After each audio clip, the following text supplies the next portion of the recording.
Namaste. Welcome to another episode of NavaVimarsh Conversation Series. So we have started a new series for having conversations regarding burning topics, interesting topics that we come across in our daily lives. So today we have with us Deepda, our famous panelist, okay, and author of the book Being Hindu in Bangladesh. And also I have kept with us recent interviews that we have that with Mr. Kaushik Gangopadhyay, his book, The Jai Bangla Deception. Both books are quite important in today's discussion. So you would be thinking why I have kept those books just beside me, because these two books are reflect what we're going to talk about. So I would request everybody who are interested in Bangladesh, its politics, its historics, do go ahead and buy both of these books if you can. Okay, and also share your reviews on online itself. That helps a lot. So namaste Deepda, namaste Faiyaz. Namaste. So let me first introduce you to Faiyaz because Faiyaz is coming on first in our podcast. So Faiyaz, over to you. So give an introduction of yourself, what you do, and where you are, and why we are having this podcast. Right. So currently I'm living in Australia, in Tasmania. I've been studying here for the last 2-3 years. I'm a research student over here. And I have lived in Bangladesh for the last 28 years. And I've seen a lot in Bangladesh. And even after coming here, I'm connected to Bangladesh very much in every possible way. And the reason I'm here in this podcast is being a Bangladeshi, most of my life that I've spent in Bangladesh, we were, as a community, unaware of the Hindu violence or the almost genocide or the genocides that took place before. For some weird reason, the society, the community, and everyone hides it from us. So, because circumstantially, somehow I could find it out, but I am an exception. There are a lot of Bangladeshis living near me, even where I live right now. If you ask them one by one, genuinely they will deny it, that there is any Hindu crisis, human rights abuses in Bangladesh. They will deny it because they have never heard of this. They will tell you maybe isolated incidents are here and there. They don't know anything about Direct Action Day. They don't know anything about Noakhali genocide. Nothing. So it's because they are not interested to learn. Also, no one has ever told them to about this. So I would like to thank Deepda a lot that he has been raising this issue, and through social media we are able to grasp it. And because we are able to grasp it, we can now then analyze it, study it, and then also deliver it to others. Now, this is an excellent platform for us, regardless. Uh, Look, Bangladeshi people are also Bengalis. There are lots of Bengalis in India as well. Regardless of religion or race, religion, our racial people has been killed. They have been suffering in many aspects. Now, of course, we cannot ignore it just because we have a different passport. So I would like to bring attention to that, and this platform will acknowledge the attention more sophisticatedly, so that we can work on this and we can raise alarms and issues on this. So thank you so much. Thank you, Faiyaz. Over to Deepda, just to give an overview of our discussion today, because he has a very long experience working in Bangladesh, working with Bangladeshi society itself, and his numerous books which talk about Bangladesh. So the radicalism in Bangladesh, that we have our primary topic today, and so from your perspective, a brief overview. What do you think the percentage or overview of Bangladeshi radicalism in Bangladesh has over the years? It has increased or decreased, or it is same? Like, what is your perspective post 5th August? I'm talking about. It's a expansive question, because firstly, you cannot measure the percentage of people in a city, a district, or state or a country who are radical, unless somebody openly comes out and says so. We tend to make this mistake, and I have been saying this again and again, that we tend to make this mistake that if you have access to a certain kind of education, or if you inhabit urban spaces, then by default you'd be very liberal minded. Now, it's not true anywhere in the world. Yeah, and it's not true in South Asia. It's not true in Bangladesh as well. I wrote about this, and this is my lived experience because I went to Magura. Fayaz would know.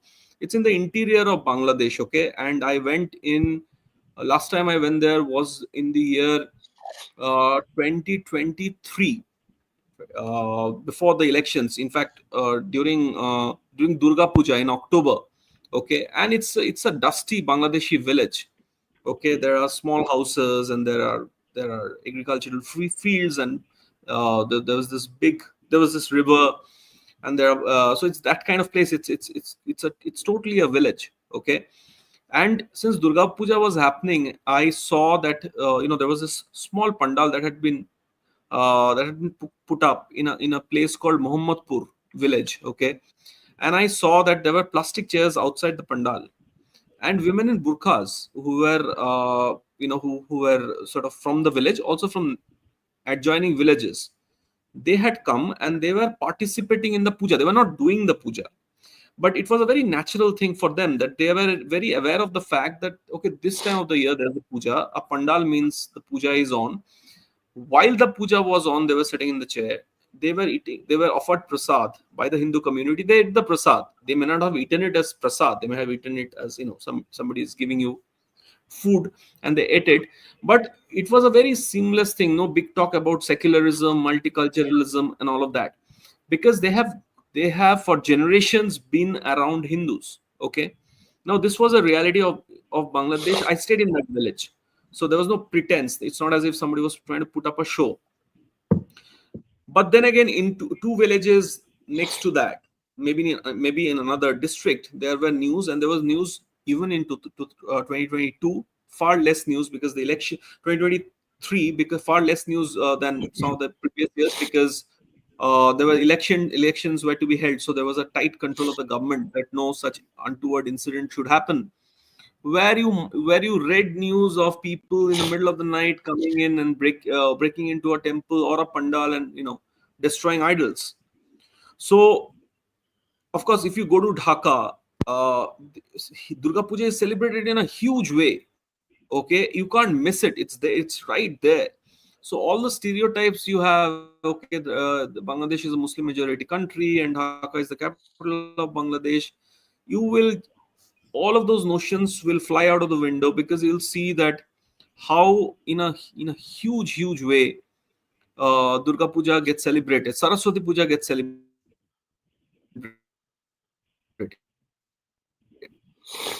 right? It gets celebrated inside Delhi University inside Dhaka University campuses as well.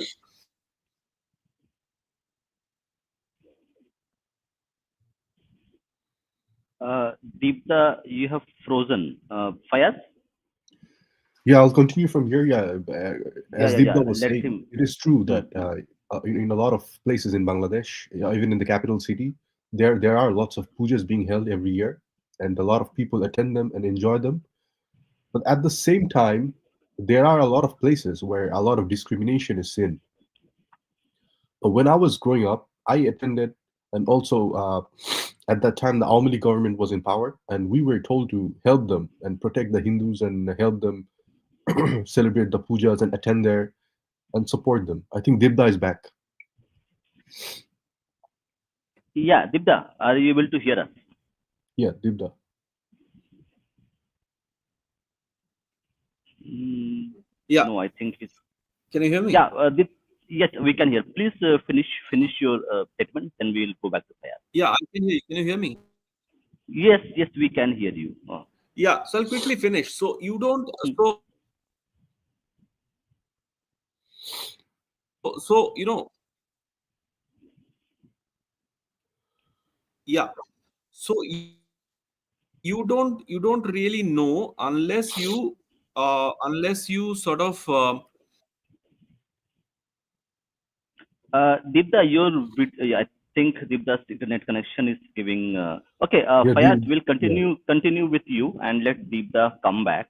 Okay, I'll right. just check him on So WhatsApp. Yeah. as Dibda was saying, in a lot of villages, the Durga Puja and other pujas are are wares being celebrated in a massive scale, and that is a fact because Hindus have been one of the custodians of Bengali civilization since ages, and their culture is depicted in all over Bengal. However, there are lots of issues and problems that arise with this as well, where Hindus have to suffer discrimination. They often have to go through a lot of turbulence within their community during their celebrations. And that I think that's what Dibda was trying to mention. That when he went to Magura, he saw a massive scale celebration. And so, Dibda, you may finish, and then I will continue.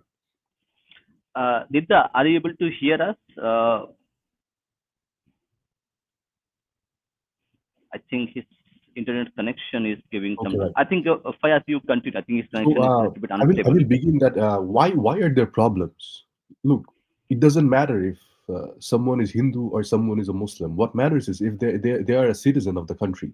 Now, a citizen of the country has the right to express their freedom of religion, practice their religion according to the constitution. So there shouldn't be any problem.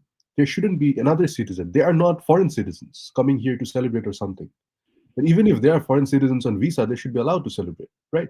So they are citizens of the soil. They are people of Bangladesh. Their ancestors have been from Bangladesh. Yet they suffer. What is the reason? I tried to find it out. Now, what I have found is it is a prehistoric problem. This problem where Hindus suffer in Bangladesh is not a new problem. It's not a new crisis.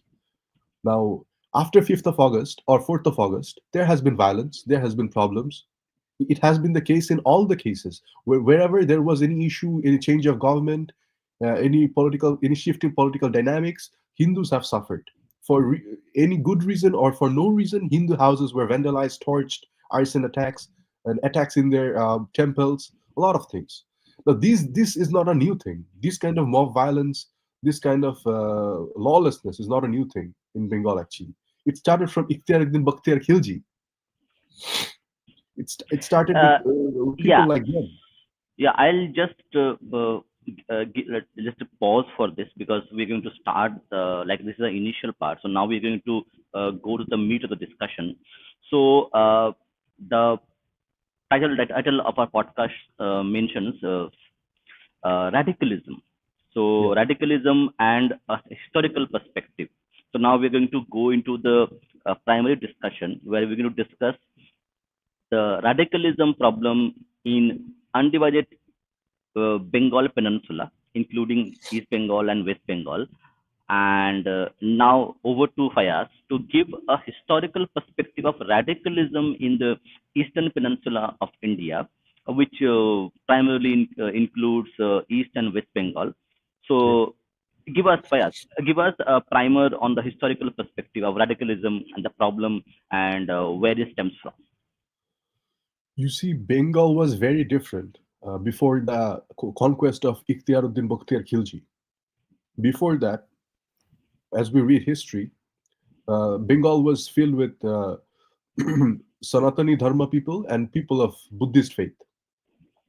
And at that time, Bengal was a lot different than the Bengal in 14th, 15th, 16th century. And the conquest made a huge difference. Now, a lot of people will argue that there were Muslim traders and spiritual leaders who came here and that led to a conversion of few people, which is true. Maybe few people, or maybe few hundreds in Bengal.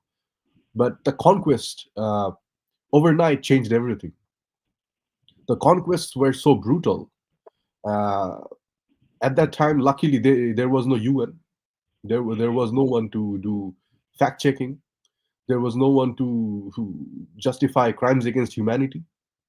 So that really gave them an uplift.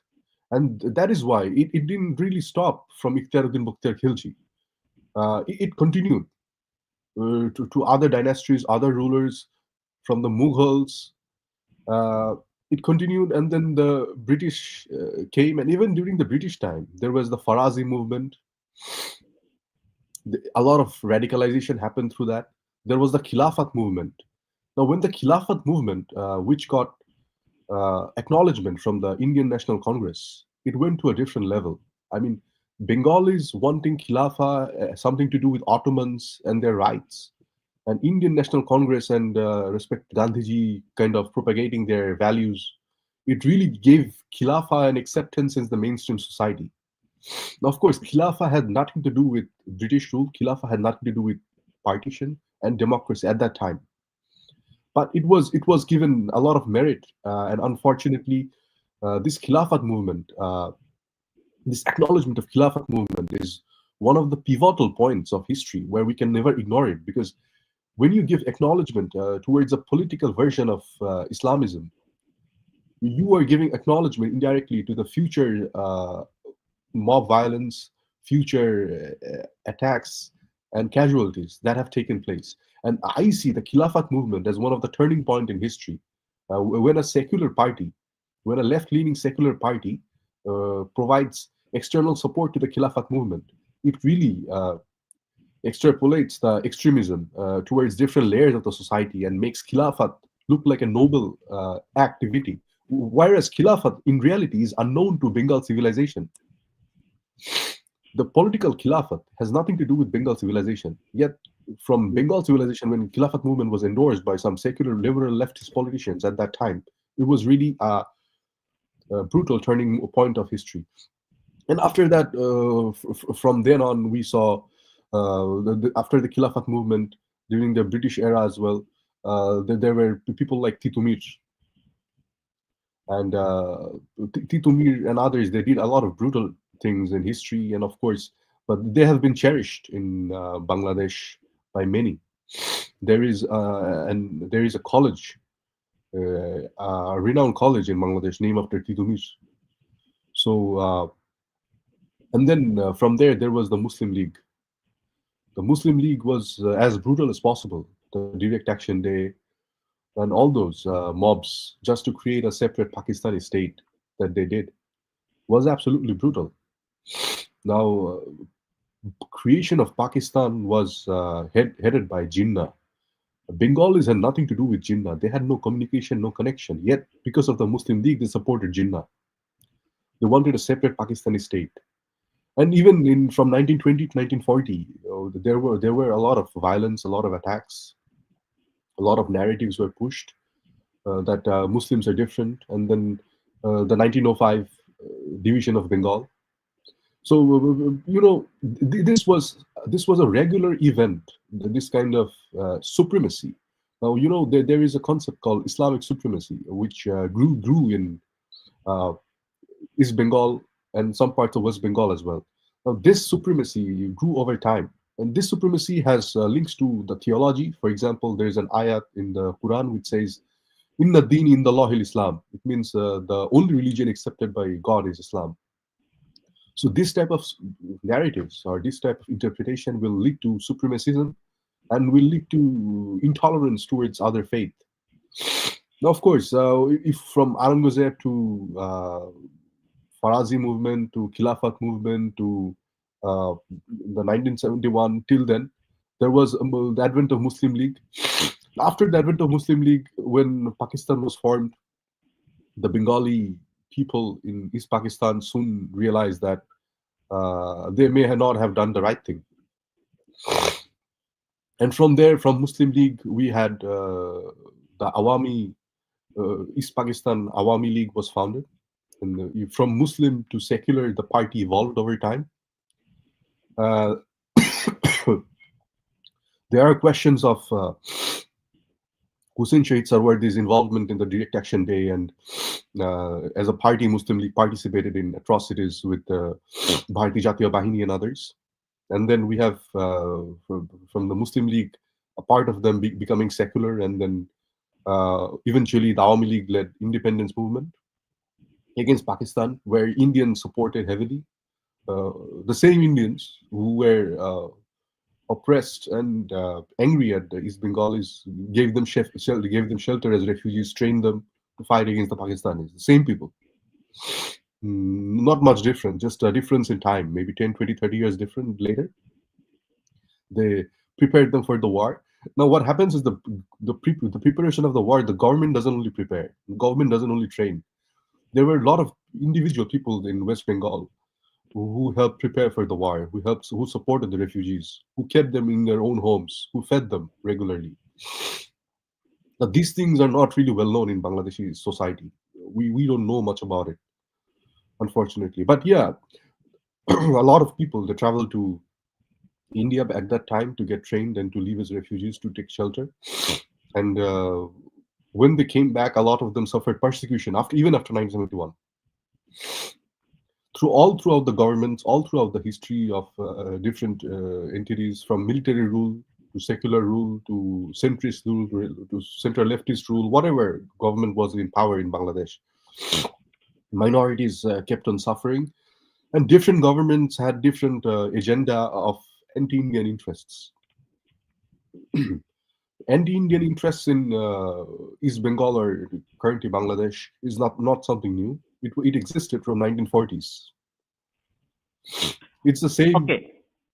Okay, so let me get back to, because I had gone through few of the literature from 1905 when the Bengal partition was announced, and a lot of water over the bridge when we had.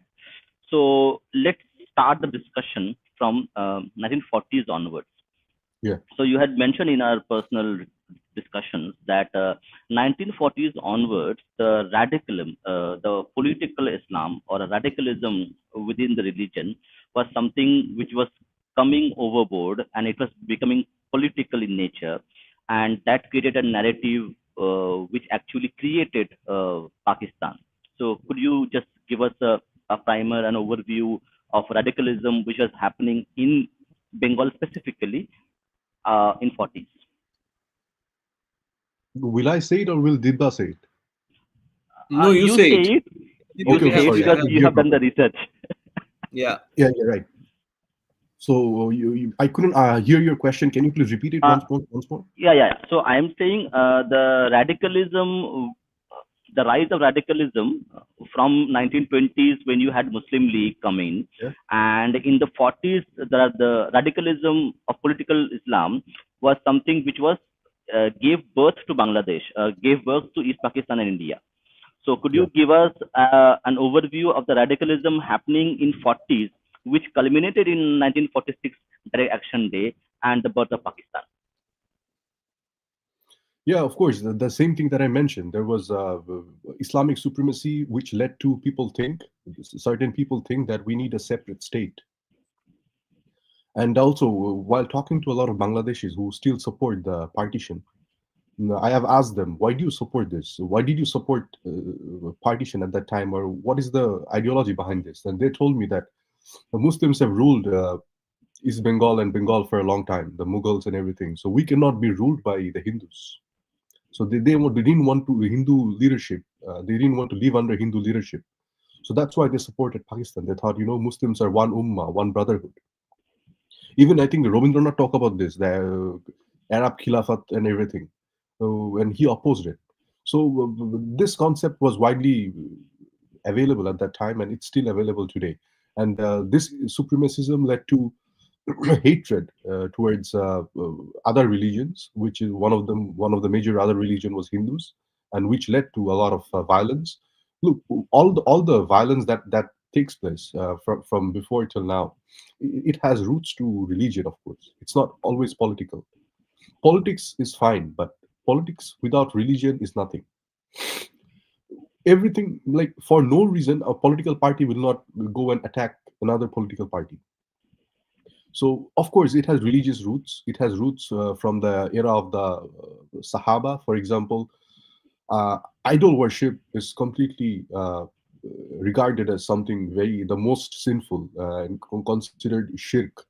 So, during the era of the Sahaba, Khalid bin Walid was a Sahaba of Prophet Muhammad, and he destroyed idols of Dil Khalasa, Al Uzza, Lat, Manat. They were famous temples available in the Arabian Peninsula.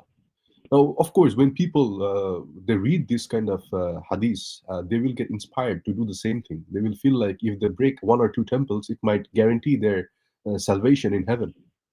Now, not everyone maybe thinks like that, but of course, those who read it, not everyone reads the hadith. Those who read it, they will automatically get inspired. But there's a difference that people who pay jizya, a tax for the non-Muslims, they will be spared for this. They won't be harmed. So that's when the Mughal emperor Aurangzeb did it. He took taxes from the Hindus, and then if the Hindus paid tax, they were spared. If they didn't pay taxes, they were not spared, and then they were forced to convert as well in some of the instances that we see in history.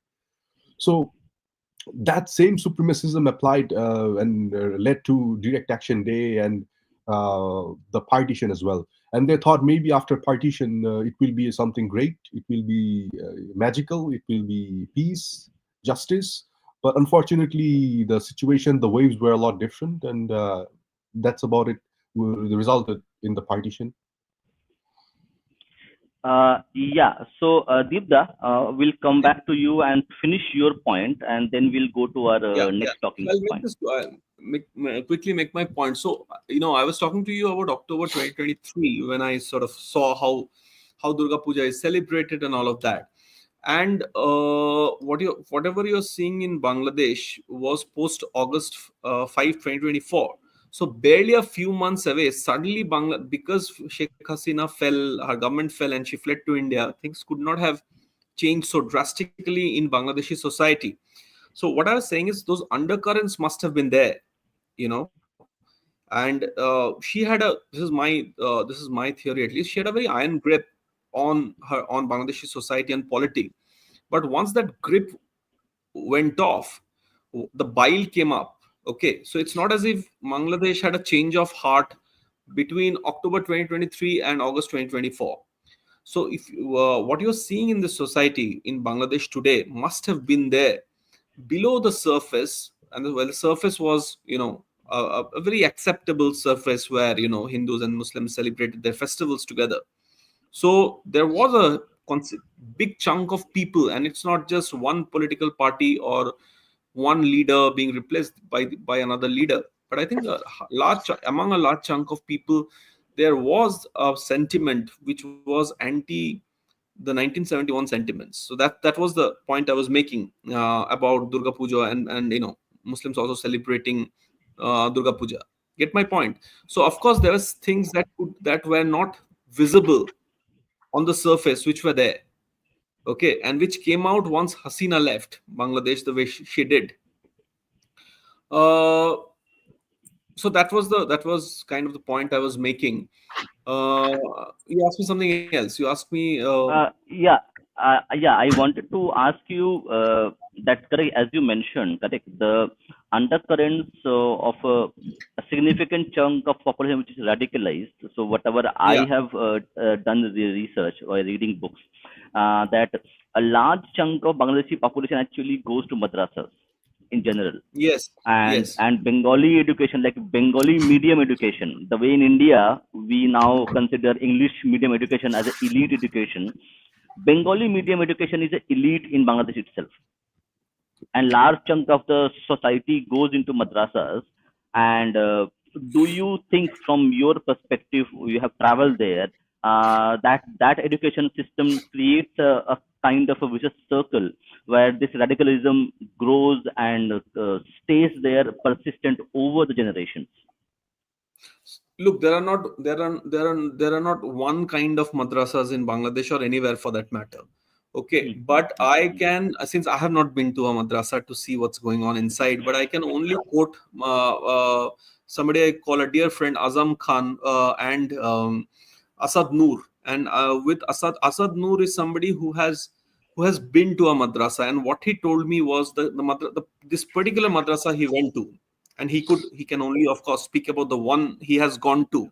So he said whatever he was taught, he was yeah, and those 50 children, 60 children he would go to the madrasa with, he said there was a constant sense of othering that was done. So if we are not asked to actually go out and kill anybody who did not believe in who was from a different faith, but there were so many sort of so many ways of telling us from a very tender age that they're very different from you and you are not the same as them, that it's, even if out of those 50 children 5 children took it to heart and decided to take an extreme step, they would. Now this is what Asad Noor told me, and this is a guy Asad Nur, of course, is a self-declared atheist. Okay, and he questions Islam in a way that has made him a target of radicals in Bangladesh. So he has Fayaz would know his story. So he was in India for a considerable period of time. Now he has gone to a Western country, and if you see, he has consistently been writing against everybody, including Sheikh Hasina. Okay, and he stood up for Army League because he said that nothing should be banned. But he has constantly attacked the Prophet. He has attacked some of the tenets of the faith he was born into. So, but his madrasa point I took seriously, because here's a guy who has gone there and studied there till a certain point. But like I said, it's one madrasa, so there must be there are other kinds of madrasas. You can't generalize. But is it to come back to your question, is it a problem? Yes, it must be a problem. Why else did radicalism spread so much in Bangladeshi society?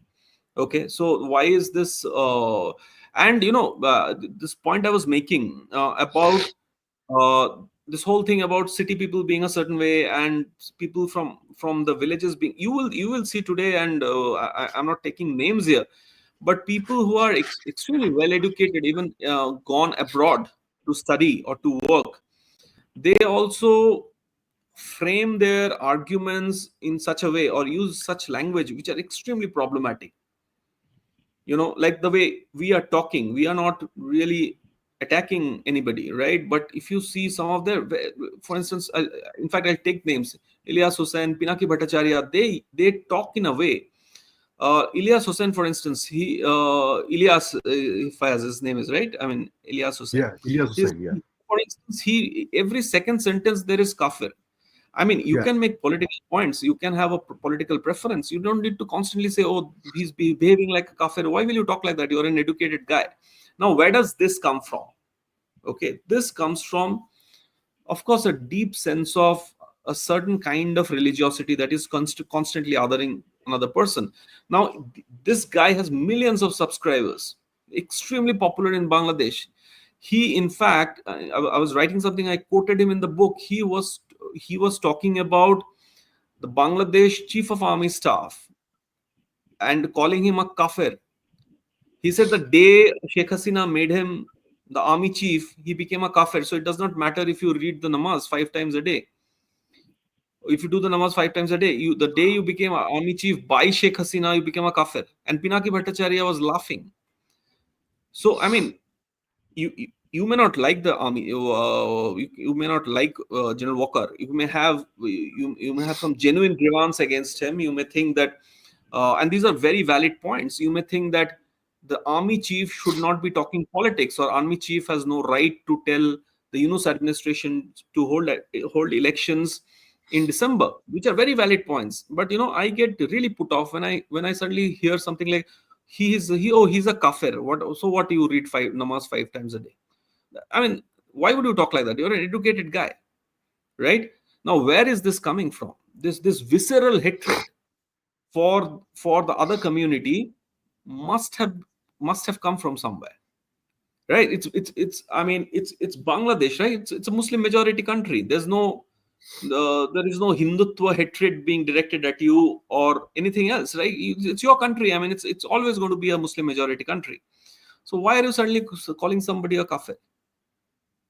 And somebody who's a Muslim, for God's sake. I mean, you make a point. You tell me, like, there are a lot of people who engage when I tweet, including some foreign policy wonks, and they say what they have to say. I say what. Or sometimes I reply to them, and sometimes I take a little while to reply, because I think that, okay, that person must be that person has a point. So maybe I'm not fully right. Maybe he has said something which is interesting. I should consider.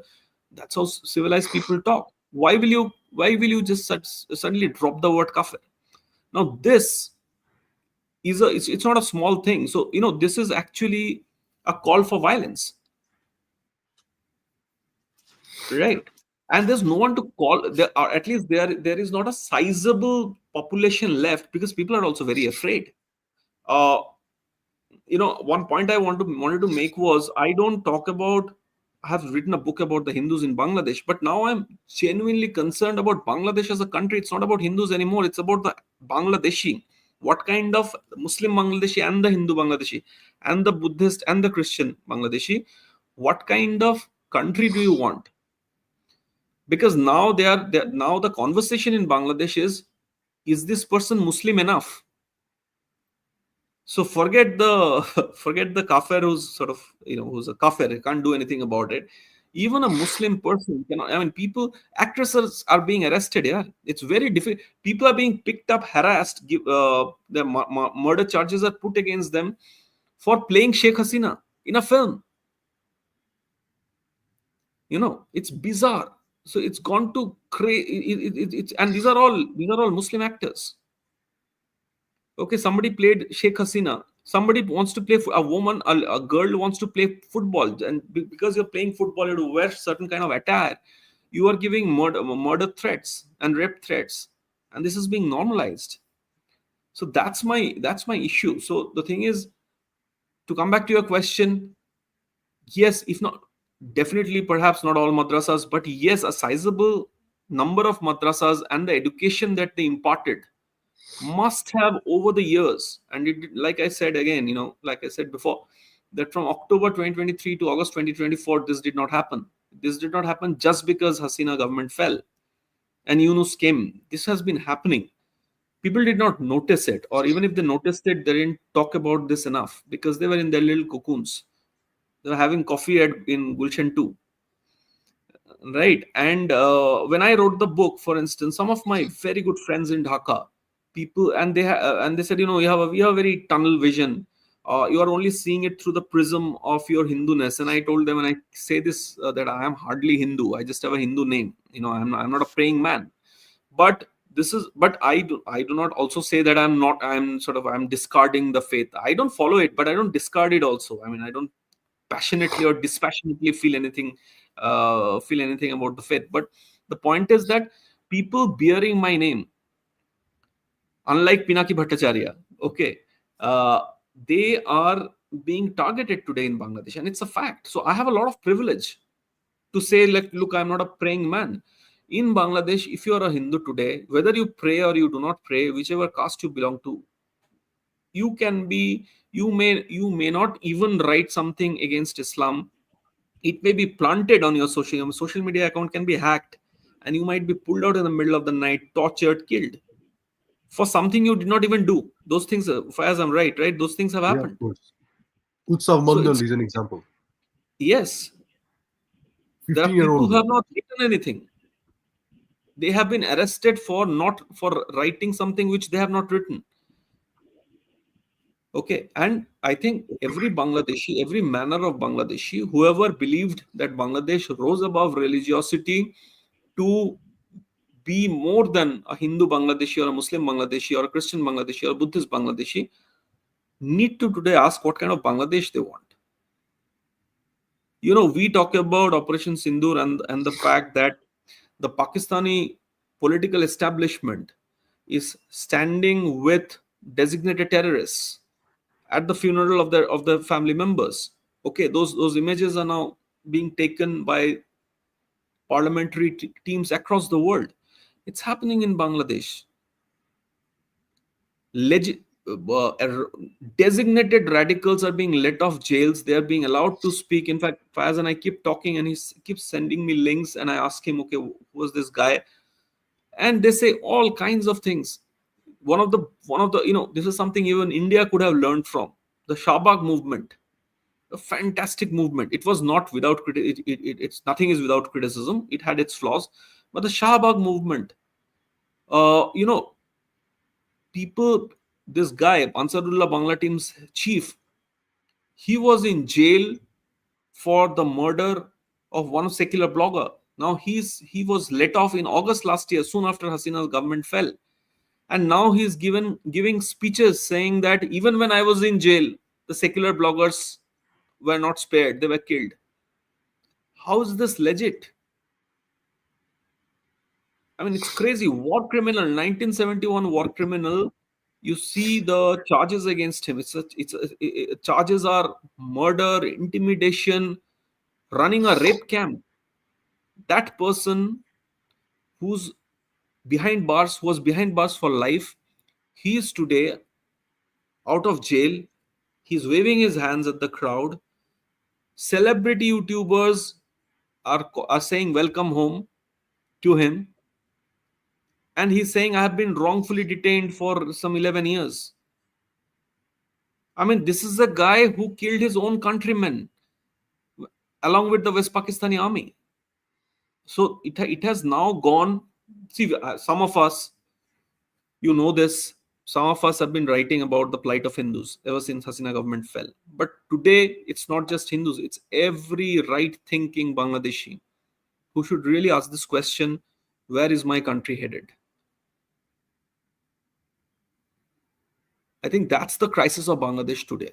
I mean, we can go into history, we can go to 47 decades before, 71, what happened in 2001, for instance, when the BNP Jamaat came to power, various flashpoints in Bangladesh's history. But the question is, a Bangladeshi, whatever his or her faith, needs to ask this question, where is my country headed?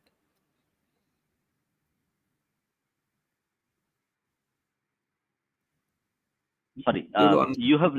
you have raised a very pertinent point, which is actually people don't realize, because you know the place and you have your own sources, that the situation, the kind of circumstances, the kind of politics, the kind of education which was imparted from like 40s onwards till decades and decades of radical education from various sources, it has created a situation where Bangladesh as a country is in danger rather than only Hindus themselves. So that is a very concerning thing coming from you, who has been watching this landmass over the years and its people. So I'll go back to Fayaz, and for the audience sake, because you mentioned two specific things which actually needs to be highlighted, is that the radicalism, the othering of other communities, including Hindus, Buddhists, atheists, which is been there in their education, in their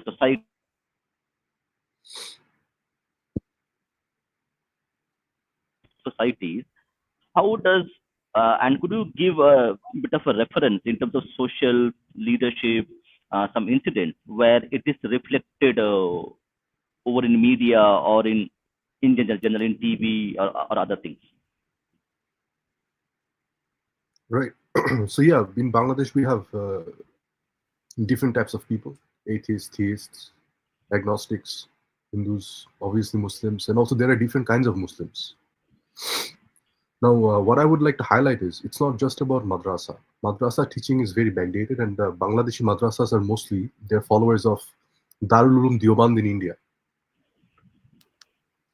So obviously, in India, obviously they won't be able to propagate the same messages in the same rhetoric and same style. But in Bangladesh, it's a bit different, and a lot of the ulama scholars from Darul Uloom Deoband they participated in the Afghan jihad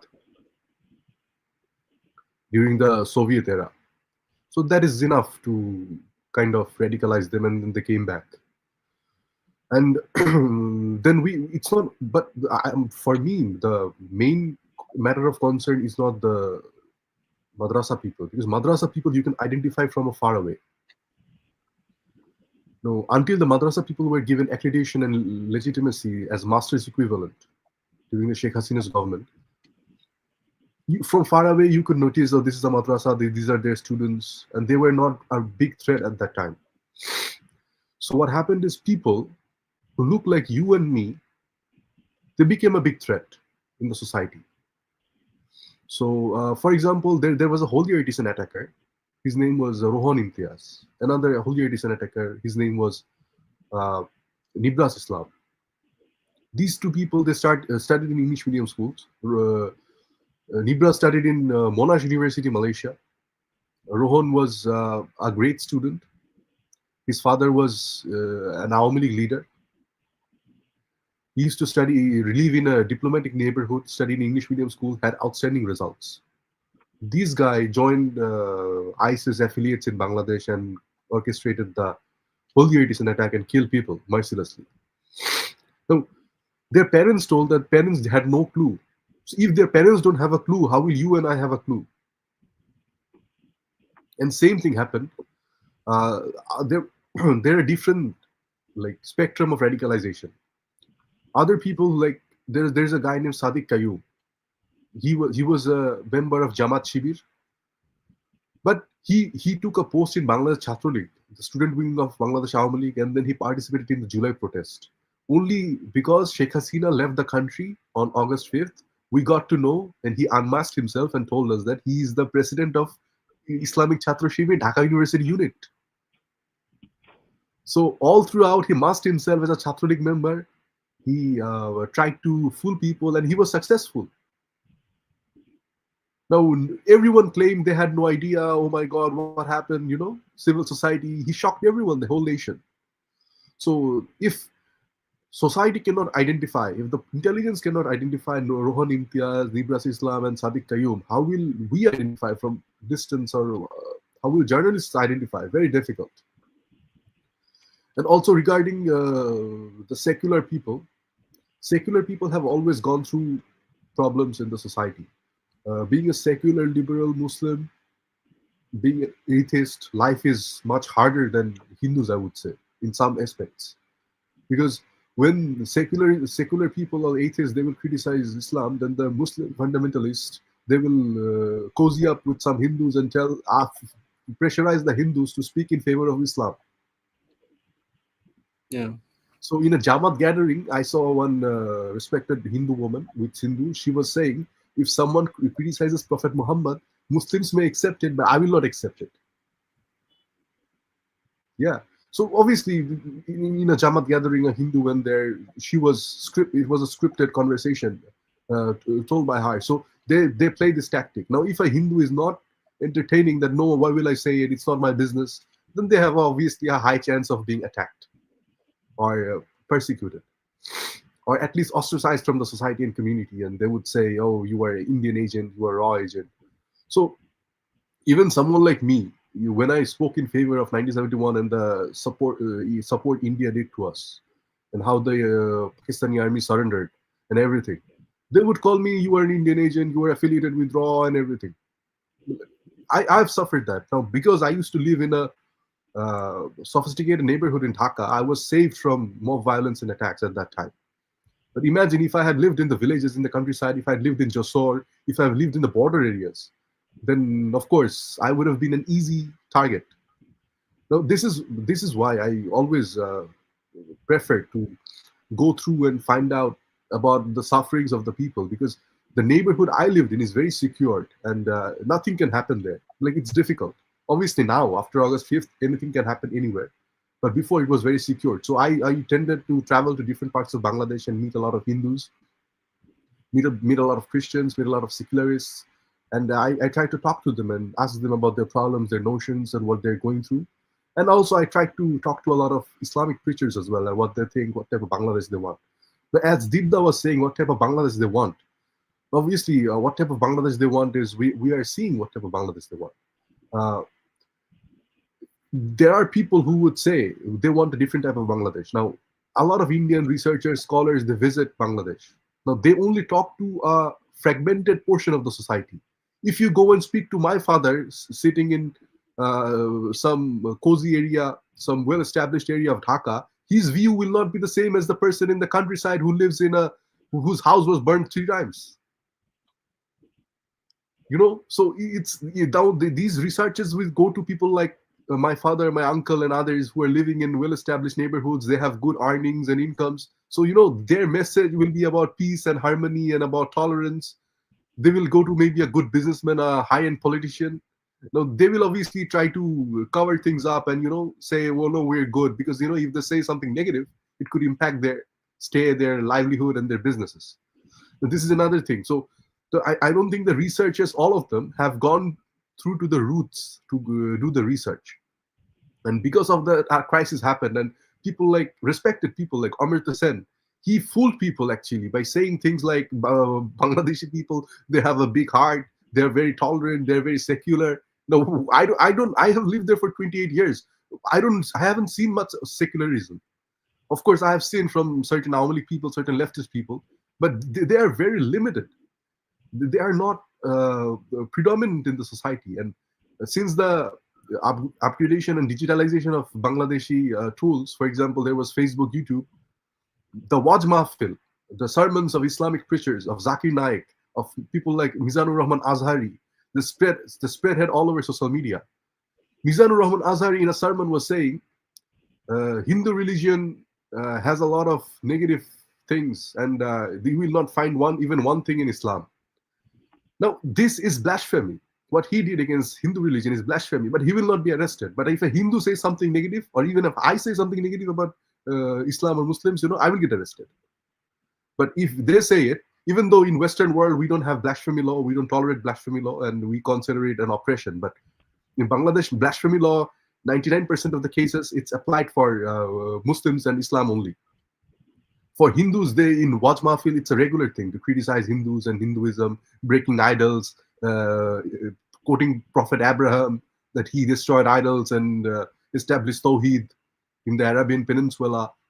Quoting these things, this is a regular thing. So, of course, I would say the secularists and the bloggers and everyone who fought there, they had to struggle a lot, and they had some mistakes, of course, but generally, Awami League was not able to support them in that aspect, because if Awami League support them, then the fundamentalists will say Awami League became atheist. Yeah. So Awami League had to balance. They had to say, no, we are Muslims, but we are not atheists. We are secularists, but we are not exactly, we haven't left Islam. We believe in Allah. Please, because Awami League at the end, no matter how the election is, they will in future, or they will need votes. Because if Awami League gets the tag of atheism, then Awami League will obviously suffer politically. And then, there could be a Muslim uprising against Awami League. So Awami League feared that. It happened at the end, but still they were able to keep up to the power for a long time, because they were able to balance these notions.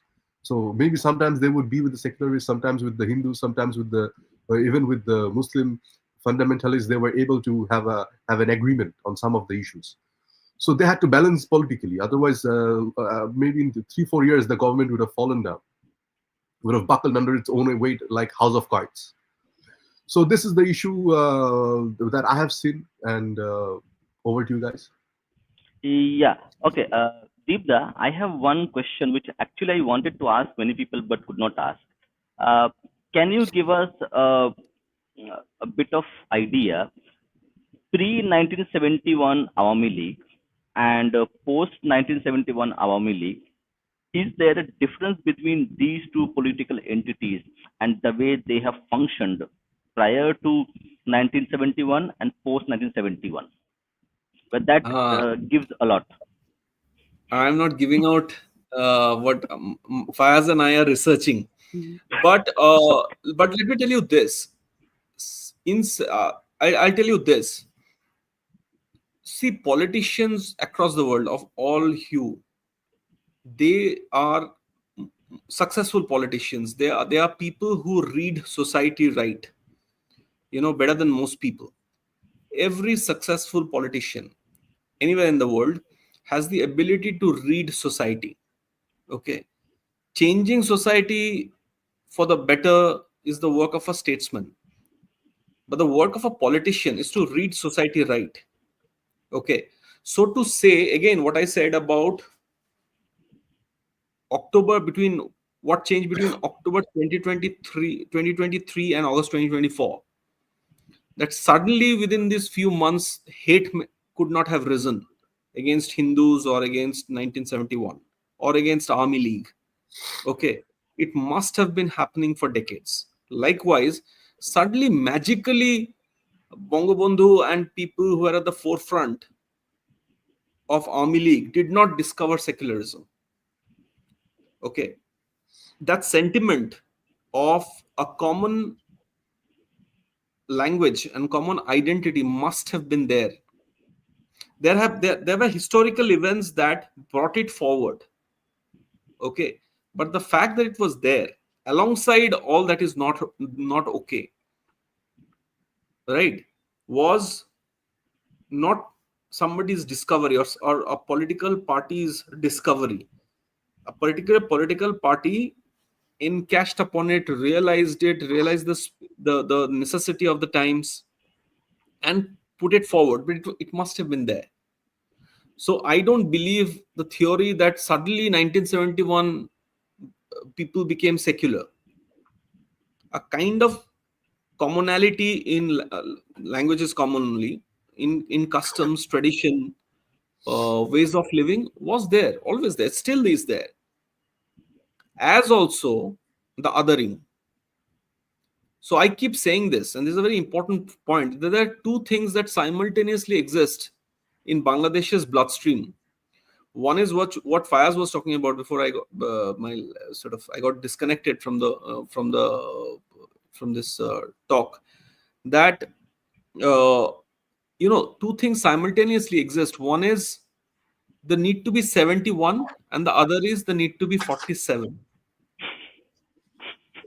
Okay, so these are competing thoughts, competing, what do I call it, ideals in Bangladesh's bloodstream. And at some points in time, you will see the need to be 71. At other points in time, you will see the need to be 47, 46, 47. It's a constant struggle, and it has always, in that one geographical area, this has always been perpetually the debate. I'll tell you a Yes. small thing. For instance, Gaya Halud, putting haldi on your hands and feet during your marriage, which Hindu women do.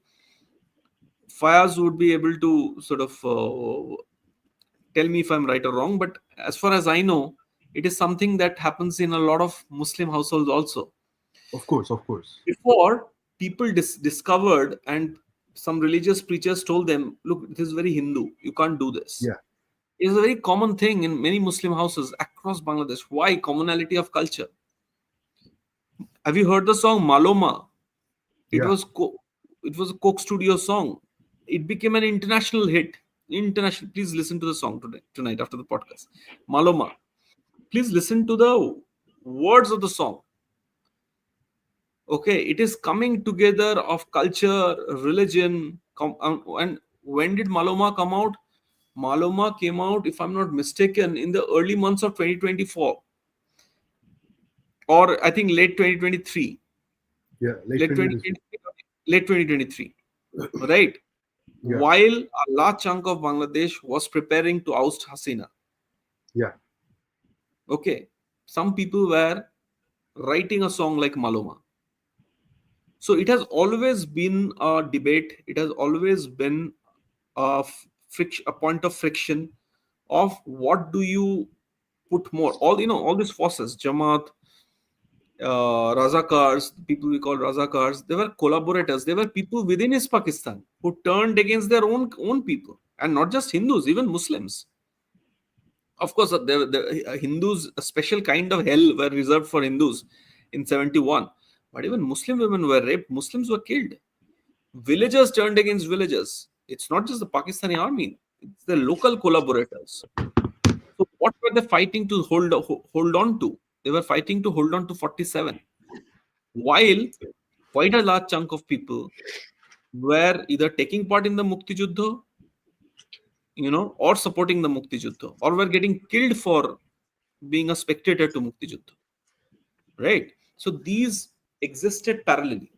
And what you said, 71 Army League, I think I will only say this, that a good politician or or a smart political party would read the room right. That's where politicians, what separates politicians from us is they know how to read the room.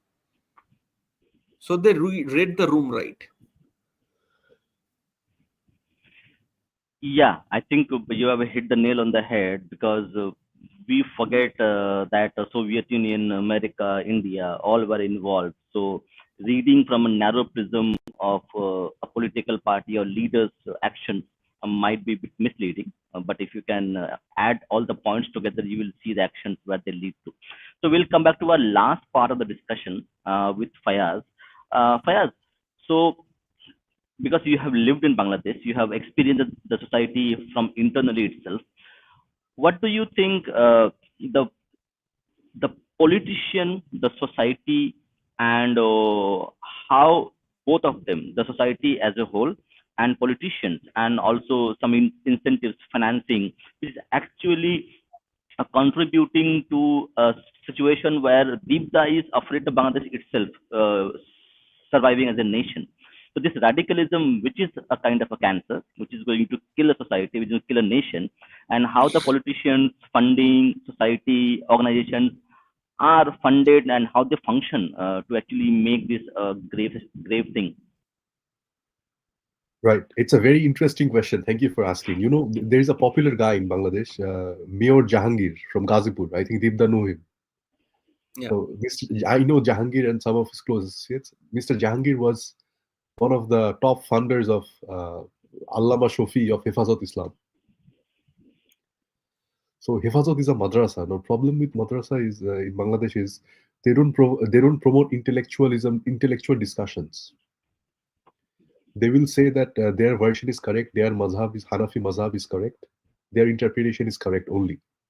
So if I, for example, go and challenge them, they will say that you didn't study in a madrasa, you have no idea about Islam. What you learn online or from books here and there is nothing. You have to study, you have to memorize the Quran, and then you have to learn. Otherwise, you will know nothing. Okay, even if I write 50 books, I will know nothing according to them. They will not have a discussion. If you ask them question, they will say because my scholar said that, that's why I believe. I don't know anything else. So this is their version, and this version is very dangerous because then you are promoting a generation who will memorize stuff and propagate to others, and others will memorize stuff and propagate to others. And this kind of knowledge is very sensitive and dangerous. Then these people will be ready to do anything, whether it's 5th of August or in future, if the ulama say, let's do jihad against Burma, let's do jihad against Yeah. Arakan army, they will be able to do it, orchestrate it properly. So this is one of the dangerous elements that is there in the society, and a lot of uh, funding has been done even from all political parties. Now they never address this issue because they are also believing in the same Islamic doctrine, but personally they are a bit liberal because the political culture is liberal of their political party. That's why. But they are thinking these people will go to heaven, so they will put funding in their pockets to run their institutions. And these institutions, they do not provide any employment. After graduating from a madrasa, these people have no future until Sheikh Hasina gave them that accreditation that Daura Hadith is equivalent to master's level. So before that, these people used to graduate and they used to go to people's houses and teach children how to read Quran or how to read Arabic. That was it. That was their source of income. Or they used to be teachers in other madrasas. Yeah. So apart from that, they could not professionally engage in any private or public service because their degrees did not have any accreditation from the University Grant Commission. However, the after Sheikh Hasina's accreditation in 2018, things changed. Some of them studied and enrolled in master's level programs in universities, even in Dhaka University. So they had this progress. But with that, what happened is they were able to propagate their version to university students as well, and that was seen in the August 5th. That what happens is, if I talk to them, they may not be intellectually able to logically defend me, but they will be able to recite Quran and Hadith properly, like one after another, like Zakir Naik. Some people will be like, who doesn't study Islam, who didn't study Quran, Hadith properly. They will be like, wow, this guy knows so much, I'm blessed to have him as my friend. So now whatever he will propagate will also, he will find it very interesting. And another thing is the Tablighi Jamaat. They seem to be very secular and liberal in some of their aspects. They want to keep themselves, safe towards, praying 5 times a day and 40 days Tabligh and stuff. But Tablighi Jamaat has two groups, Maulana Saad and Maulana Jubair. Even Maulana Saad he's an Indian, and Maulana Jubair is from Bangladesh. But these two also fight sometimes. You will see bloodshed. Sometimes they kill each other as well. Maulana Jubair also got, Maulana Saad got death threats from Hifazat leaders in Bangladesh. Now, the problem with Maulana Saad is he gave one fatwa that he said, if someone, for example, takes money while teaching Quran or Hadith or teaching or as an imam, that money will be forbidden, and it will be the worse than earning money through adultery. After that, the mullahs got angry. That, oh my God, what is he saying? If they say it, our business will be collapsed. Our funding will stop. So they issued a fatwa and called him a kafir, as Dibda was saying about calling kafir. So if they can call an ulama kafir, why can't they call me or Hindus or anyone else a kafir? It's normal. So some of them have also called Sheikh Mujibur Rahman a kafir, Sheikh Hasina a kafir as well.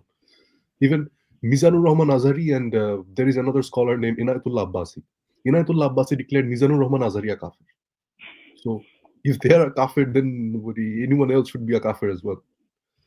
So this is one of the narratives, and also as a society in the political structure, it's very difficult for anyone to influence any other narrative, because madrasas as an economy is strong, because most people who are poor, they send their children to madrasa. So when these people they grow, they are often revered as saints by many. There are some weak hadiths that a hafiz can take a lot of people to heaven. So these people are respected in the society, thinking they will be my gateway to heaven. They will they will maybe contact on the day of judgment. They will be my contact for heaven. So this is one of the issue, and there are other issues as well. But I want to discuss one important thing before I close. That is, in Bangladeshi culture, the context of secularism and building a nation through secular values is getting more and more obsolete since last 10-15 years. There can be secularism by name, but by game and by policies, it's very difficult. That is because, people are regularly listening to Islamic preachers online. And that is why you will see the Sufi version of Islam, which is, Dibda mentioned about Maloma.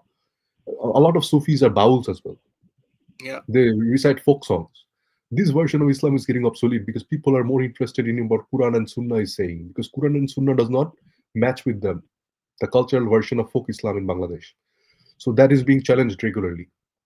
And these people often have to suffer, and they're killed, the Bauls and these people.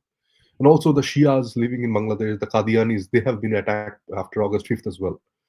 So as Muhammad Yunus stated that this violence is not religious, it's political, then why would Qadianis be attacked? Yeah. Qadianis In are fact, not mazars were teenagers, they're attacked. not. Some of the things that were not spoken about as much as it should have been. Mazars were attacked. Exactly. Why? Because Anything that they decide that they think is a dilution of faith, of their core yeah, faith, is attacked. yeah. Because there are hadiths in Sahih Muslim where narrated from Ali ibn Abu Talib that he said all the idols should be broken and mazar should be leveled. Yeah. Grave should be leveled. So this kind of hadith is propagated from these people, and they want to destroy. Based on the hadith, they want to destroy the mazar. And another thing is, now the Islamists are supporting Muhammad Yunus. Before some of them had supported Sheikh Hasina. They called her Qaumi Januni when she gave the accreditation. Now, what is Muhammad Yunus? What has he done? What is his credibility? He's a pioneer of microfinance. Anyone will understand that he has dealt with a lot of interest and usury. According to Hadith in Ibn Majah, someone who consumes 1 dirham of usury, only 1 dirham, he commits sin, and that sin, the least of the commission of that sin, is equivalent to committing adultery with or incest with one's own mother. So usury is so dangerous in Islam. But even after committing usury and being a financer of usury and propagator of usury, now Muhammad Yunus is being revered. Mufti Qazi Ibrahim, a scholar from Bangladesh, he stated that just how Nabis, prophets were selected by Allah, Yunus is also selected by Allah in the same way. After prophets, Yunus is their, leader. Now, another scholar also stated similar thing, that supporting Yunus is their Islamic duty. So before, they used to say in a lot of sermons, they used to talk about not consuming usury, nothing.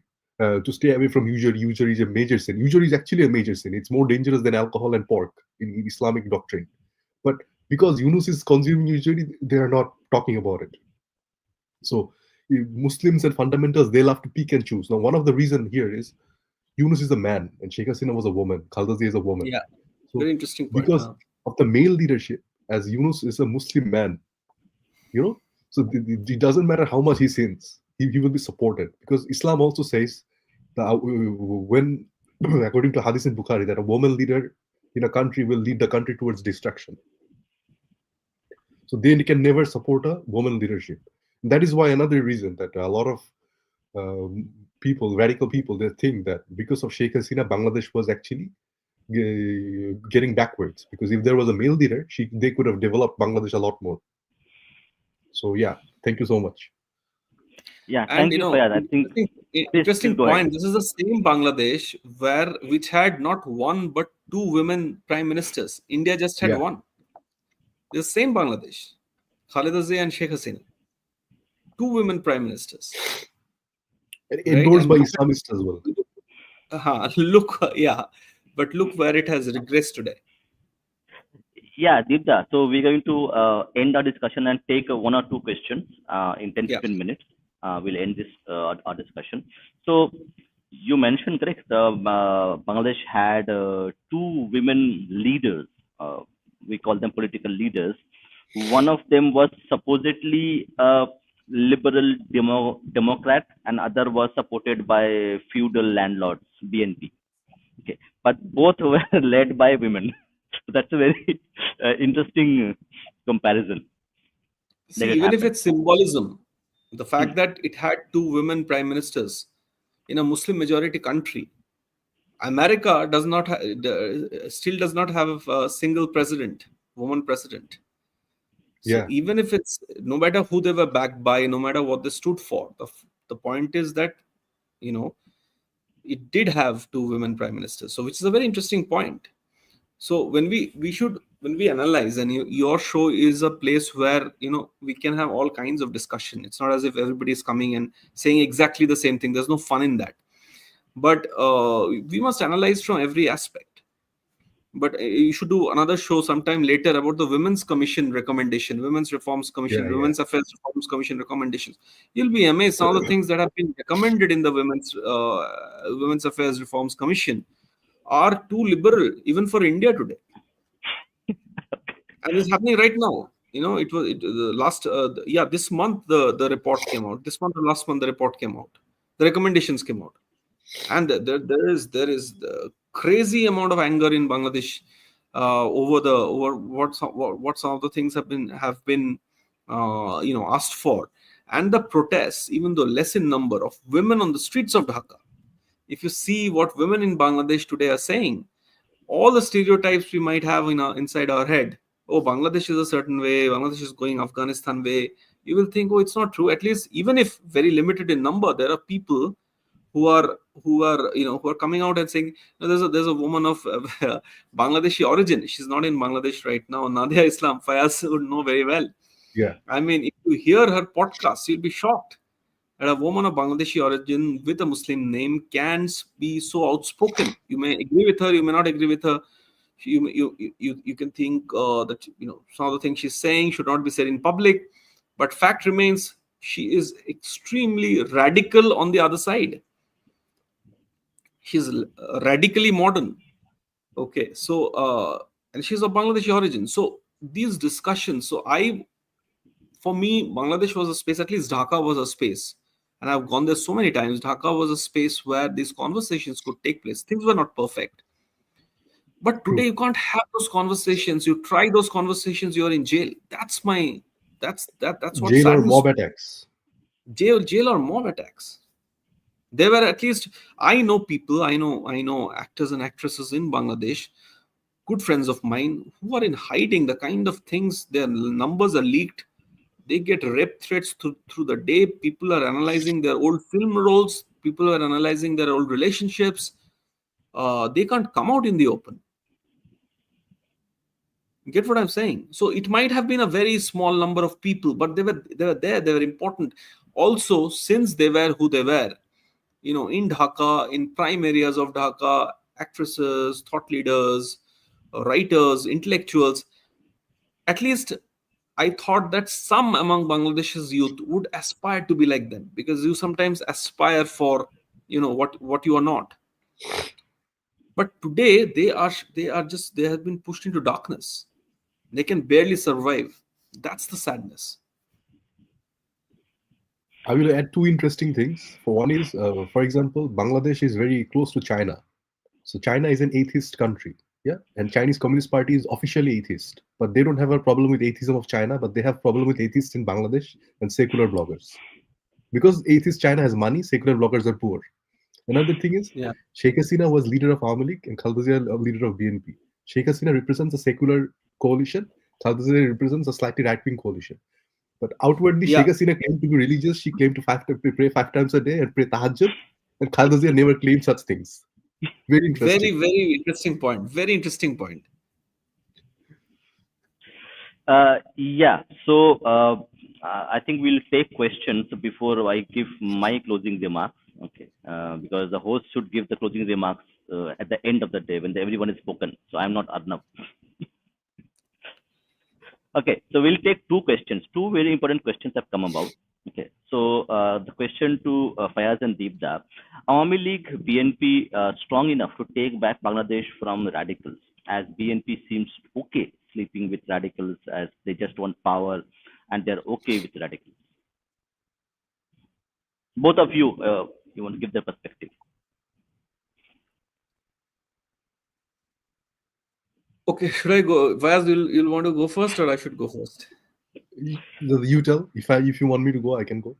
I think, listen, at the risk of annoying a few friends that I have in Bangladesh, I would say that the political establishment in Bangladesh, everybody in the political establishment in Bangladesh, for political reasons, have slept with radicals, have been in bed with radicals, sometime or the other.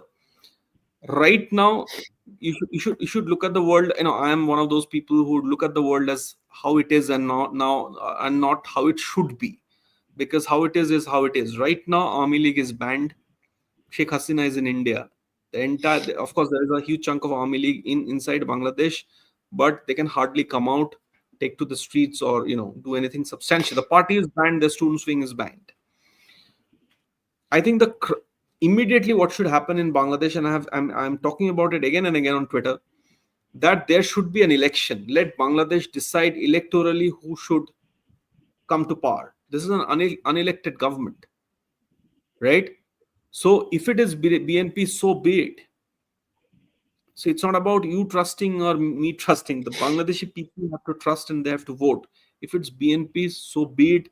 Let there be an elected government in Bangladesh as opposed to an unelected one. Let there be a semblance of electoral democracy that is brought back into Bangladesh, so that India can also start talking to an elected government. It has been India's position that it needs a government in place that has come through election. So let there be talks. We should try and iron out differences. During 15 years of Sheikh Hasina's time, uh, since Prime Minister Modi came to power in India, it has been us. Of course, things were not okay on the ground, but as country to country, as government to government, Bangladesh was an excellent strategic partner of India. Very important neighbor. I have not given up hope that everything is gloom and doom.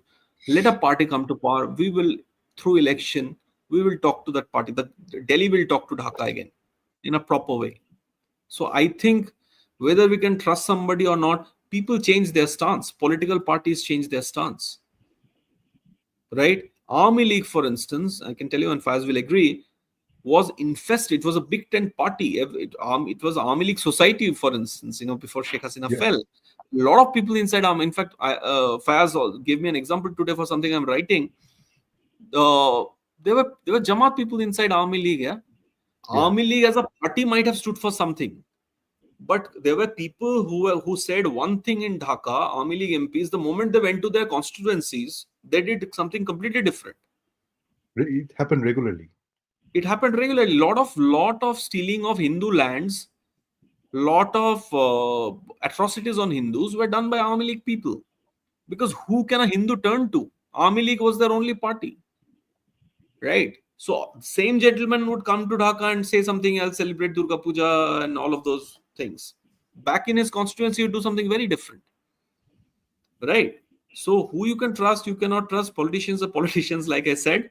But let a political party come to power through election. I think that's what Bangladesh needs right now. Because there is this whole conversation that's happening on Facebook, Twitter, YouTube, as opinion pieces by very esteemed journalists and editors, that elections it should, elections should not happen unless the reforms will carry on forever. There was complete chaos in Bangladeshi society when Sheikh Hasina left and Yunus came in. He had one job alone, which is to bring a sense of sanity and stability to Bangladeshi society so that elections could be held. All kinds of reforms you're talking about, they will never end. The radical reforms you're talking about. No, and you are saying political parties have to. Can political parties agree on reforms which are so varied? I think BNP is right in asking for elections in December. I'll say this: whatever opposition anybody in India or even in Bangladesh would have about BNP, one thing it's doing very right is asking for elections. There should be an election. Yeah, Fayaz. Yeah, I also don't think it's possible for Awami League and BNP to get rid of radicals. I don't think the political structure supports that. If they tried, if one of them tried or both of them tried, they will lose popularity in Bangladesh electoral voting system, and they wouldn't want it. Yeah. Logically, they wouldn't want it. So, in fact, I think they will try to reach radicals and try to tell them that let's not be so much radical, let's be peaceful, let's follow ideology of Ziaur Rahman or Sheikh Mujibur Rahman, and let's play the game safely and nicely. I think they will try to reach over there and behave like that. Yeah, we'll take the last question for the day. Again, it is from Milton Friedman, radical US aid capitalist. Fayaz and Deepda, a book on how Jamaat Shibir and radicals planted themselves in Awami League, bureaucracy, and media. Can you explain, or is this a research subject of your So coming Faiz, soon? if Faiz is ready to write this book, I'll be willing to join him at some point. Yeah, This is a very deep research. very interesting as well. Yeah, very interesting. Yes. So, yeah, I think we can, I will request Fayaz, okay, because he has that ground connect, the earth connect, the Matir Samparko, which we say in Bengali, uh, that we have talked about the problem. Okay, let's discuss, at least for the intellectual discussion sake, how we can work, or maybe how we can suggest something where it stems the radicalization, and maybe does in a way to actually get the country out of this radical trap of things. So we will talk with Fayaz maybe on our next episodes regarding suggestions and things can be done by the Bangladeshi government or the people, which can improve the situation rather than getting it worse. So maybe we'll talk about with Fayaz. Let's talk about solutions because everybody knows about the problem. Let's talk about solutions. What can be done about it? It They may were be at an Bangladeshi people, intellectual. they don't know about the problems. Exactly. So that we will discuss that also. I That didn't not know about the knowing. problems until I was 23. Exactly. So actually, I had like seen one interview of Mr. Nanda, who wrote a book on Mr. Baliram Hegdewar of RSS, where we see the kind of isolation that is there in the Muslim community, and how this isolation within madrasa or the a close society. I think one which thing which is very important that we actually ignore, Deepda, and I will also request Fayaz just to a few words on this. This cocoon, this closed society phenomena, uh, since they did not join the book movement where the books were published. This closed society, the Muslim closed society, and it has not gone through a reformation as Christianity and we have gone through. Do you think that is a fundamental problem that if the Muslim society doesn't become open up to ideas, that radicalization will continue as it is or it may grow. Last question and we'll close it.